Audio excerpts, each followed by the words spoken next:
తిరుగుతున్నారు? ఏ కారులో నాగరాజు గారిని ఎక్కించుకొని తిరిగారు? ఏ నాయకుడి దగ్గరికి వెళ్ళారు? మాకు జరిగిన న్యాయం ఏంటి? ఆడబిడ్డ ఏడుస్తుంది, సమాధానం చెప్పండి. ఇప్పుడు కూడా సమాధానం చెప్పకుండా కులాలకి మతాలకి రంగు పులుగుతున్నారు కదా. ఇతని మీద 4 కేసులు ఉన్న మాట వాస్తవం, కొన్ని కేసుల్లో నిందితుడుగా ఉన్న మాట వాస్తవం.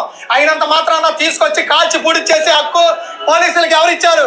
ఇంతకన్నా అన్యాయం ఏదన్నా ఉందా ఈ రాష్ట్రంలో? అడిగేవాళ్ళు లేకపోతే చెప్పేవాడు చెప్పడంటారు. ఇదేనా పోలీసు వ్యవస్థ జరుగుతున్న తీరు? ఇది ఈ బయట ఎందుకు వినిపించాల్సి వచ్చిందంటే సార్, ఇంకా లాకప్ డెత్ అయిందా మన, ఎందుకంటే మనం ధృవీకరించలే వాళ్ళు చేస్తున్న మాటలు కాబట్టి. అయితే ఇందులో ఈయన అన్న మాటలనే మనం పరిగణలో తీసుకుంటే ఓకే, కేసులు ఉన్న మాట వాస్తవమే. అయితే తీసుకెళ్లి చంపేస్తారా? లాకప్ డెత్, పాప తల్లి ఆవేదన, కనీసం అస్థికులైన ఇవ్వండి, లేదంటే కనీసం ఆ బూడిదైనా ఇవ్వండి అనేది. సిఏ నాగరాజ్ అనే వ్యక్తిని అయితే సస్పెండ్ చేశారు. అయితే అంతటితో అయిపోయినట్టేనా? ఇందులో వీళ్ళకి జరగాల్సిన న్యాయం ఏంటి? చేస్తున్న రాజకీయం ఏంటి? వాస్తవంగా క్రిమినల్ కేసెస్కి సంబంధించి 4-5 రకాలు ఉంటాయి.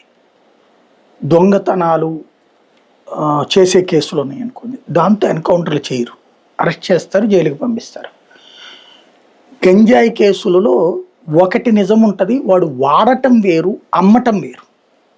వీడు గంజాయి అమ్మేటటువంటి అతిపెద్ద క్రిమినల్ అయి ఉంటే, అంటే వీళ్ళు అనేది దాంట్లో కొన్ని గంజాయి కేసులు ఉన్నాయి అంటున్నారు. గంజాయి కేసులలో ఒకసారి గంజాయి